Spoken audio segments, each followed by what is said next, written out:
Tanggal 28 Februari 2026 menjadi salah satu titik paling dramatis dalam sejarah modern Timur Tengah. Pada hari itu, Ali Khamenei, pemimpin tertinggi Iran yang telah memimpin negara itu selama lebih dari 36 tahun, dilaporkan tewas dalam serangan udara gabungan Amerika Serikat dan Israel yang menargetkan kepemimpinan politik dan militer Iran di Teheran. Media pemerintah Iran kemudian mengonfirmasi kematian Khamenei, termasuk tewasnya beberapa pejabat senior lainnya dalam serangan itu. Suatu peristiwa yang mengejutkan dunia dan mengguncang dinamika geopolitik kawasan.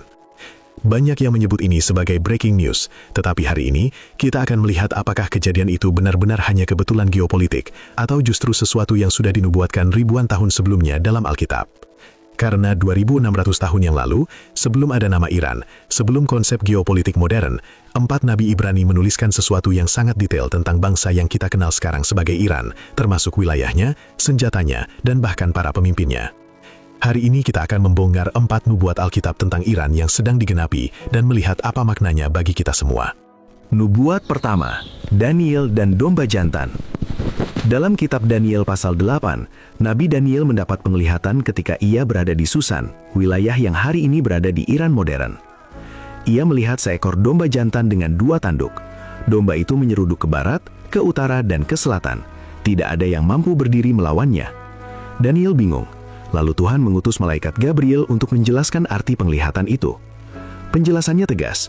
Domba jantan bertanduk 2 itu adalah raja-raja Media dan Persia. Bukan tafsiran modern, bukan spekulasi teolog. Itu penjelasan langsung dari malaikat. Media dan Persia adalah inti geografis Iran sekarang. Secara sejarah, Kekaisaran Persia memang berkembang ke 3 arah. Ke barat menaklukkan Babel dan Mesir, ke utara hingga Asia Tengah, dan ke selatan menuju wilayah Arab. Menariknya, penglihatan itu tidak berakhir dengan kemenangan. Domba jantan itu akhirnya dipatahkan. Artinya apa? Sejak awal, Alkitab tidak hanya menunjukkan identitas Persia, Iran, tetapi juga menunjukkan bahwa kekuatannya suatu hari akan dihancurkan. Daniel memperkenalkan kita pada identitasnya, tetapi siapa sekutunya di akhir zaman? Untuk itu kita beralih ke nabi lain. Nubuat kedua, koalisi Yehezkiel. Dalam Yehezkiel 38, Tuhan berbicara tentang seorang pemimpin bernama Gog dari tanah Magog, yang akan memimpin koalisi besar menyerang Israel di akhir zaman. Yang mengejutkan bukan hanya pemimpinnya. Yang mengejutkan adalah daftar bangsa yang disebutkan secara spesifik. Persia, Kush, Put, Gomer, Bet Togarma. Persia itu Iran. Ditulis 2500 tahun lalu, bangsa-bangsa ini dicantumkan dalam satu daftar koalisi militer. Mereka berasal dari 3 benua berbeda, tidak memiliki bahasa yang sama, tidak memiliki sejarah aliansi yang kuat pada zaman itu. Namun Yehezkiel menempatkan mereka dalam satu barisan menuju satu tujuan, Israel. Alkitab bahkan menyebut arah geografisnya, dari utara menuju gunung-gunung Israel. Di sini kita melihat pola yang jelas. Iran bukan berdiri sendirian dalam nubuatan akhir zaman. Ia adalah bagian dari sebuah koalisi. Tetapi Daniel menunjukkan identitasnya.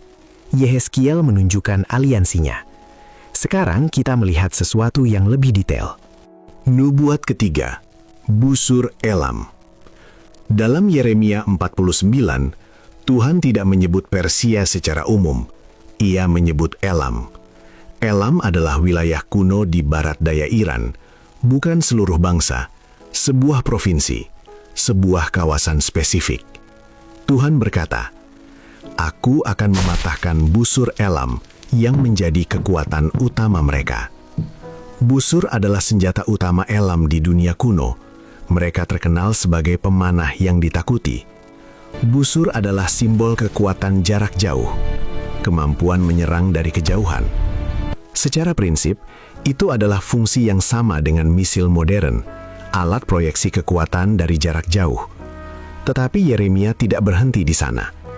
Ia berkata Tuhan akan mendatangkan 4 penjuru angin atas Elam, gambaran serangan dari berbagai arah sekaligus. Lalu ayat yang paling mengguncang, "Aku akan menegakkan tahtaku di Elam dan melenyapkan raja serta para pemukanya." Perhatikan urutannya. 1. Senjata dipatahkan. 2. Kepemimpinan diguncang. 3. tahta Tuhan ditegakkan. Namun hampir semua orang berhenti di ayat 38. Padahal ayat 39 berkata, "Pada hari-hari terakhir, aku akan memulihkan keadaan Elam." Artinya apa? Penghakiman bukan kata terakhir Tuhan bagi Iran. Ada pemulihan yang dijanjikan. Dan inilah bagian yang jarang dibicarakan. Nubuatan keempat, tahta di Elam. Ketika Tuhan berkata, "Aku akan menegakkan tahtaku di Elam," apakah itu berarti tahta politik? Ataukah tahta rohani? Selama puluhan tahun, rezim di Iran menekan kekristenan. Pertobatan dari Islam dianggap sebagai pelanggaran berat. Gereja ditutup, Alkitab disita, pemimpin rohani ditangkap. Namun yang mengejutkan dunia adalah ini. Gereja justru bertumbuh. Banyak laporan organisasi misi menunjukkan bahwa jumlah orang Iran yang menjadi pengikut Yesus meningkat secara signifikan dalam beberapa dekade terakhir. Rumah-rumah menjadi tempat ibadah. Ibadah dilakukan dalam bisikan. Alkitab dihafal karena berbahaya untuk dimiliki.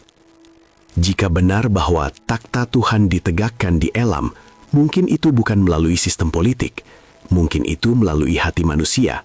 Takhta Tuhan berdiri ketika Kristus memerintah di dalam hati orang-orang yang sebelumnya tidak mengenalnya. Dan ini mengubah cara kita melihat nubuatan. Bukan hanya tentang kejatuhan, tetapi tentang kebangkitan rohani. Namun cerita ini belum selesai.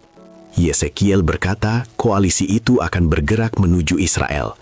Zakaria 14 mengatakan bahwa semua bangsa akan berkumpul melawan Yerusalem.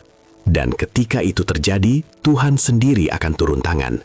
Kakinya akan berdiri di Bukit Zaitun, tempat yang sama dari mana Yesus naik ke surga. Para malaikat berkata dalam Kisah Para Rasul bahwa Yesus akan kembali dengan cara yang sama seperti ia naik. Artinya apa? Semua ini bukan hanya tentang Iran, bukan hanya tentang geopolitik, bukan hanya tentang konflik regional. Ini tentang satu momen besar dalam sejarah manusia, kembalinya Yesus Kristus sebagai Raja, bukan sebagai bayi di palungan, bukan sebagai guru di bukit, tetapi sebagai Raja segala raja. Jadi, apa artinya bagi kita?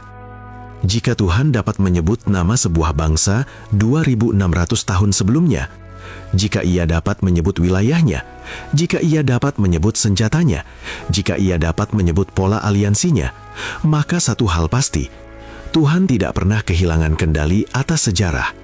Dan jika ia setia menggenapi firman-Nya tentang bangsa-bangsa, ia juga setia menggenapi janjinya tentang keselamatan. Pertanyaannya sekarang bukan lagi, apakah nubuat itu nyata? Pertanyaannya adalah, apakah kita siap jika semua ini benar? Apakah hidup kita selaras dengan kerajaan yang akan datang? Karena jika sejarah sedang bergerak menuju Yerusalem, maka hidup kita juga harus bergerak menuju kekekalan. Kita mungkin tidak mengendalikan berita dunia, tetapi kita bisa memilih siapa yang memerintah hati kita. Dan mungkin di tengah semua keguncangan global, pesan terbesarnya sederhana, tahta Tuhan tidak pernah kosong. Jika video ini memberkati Anda, bagikan pemikiran Anda. Bagaimana peristiwa-peristiwa ini mempengaruhi cara Anda membaca Alkitab? Apa yang Anda lihat sedang terjadi? Tulis di kolom komentar. Dan mari kita terus berjaga, karena sejarah mungkin sedang bergerak lebih cepat daripada yang kita kira.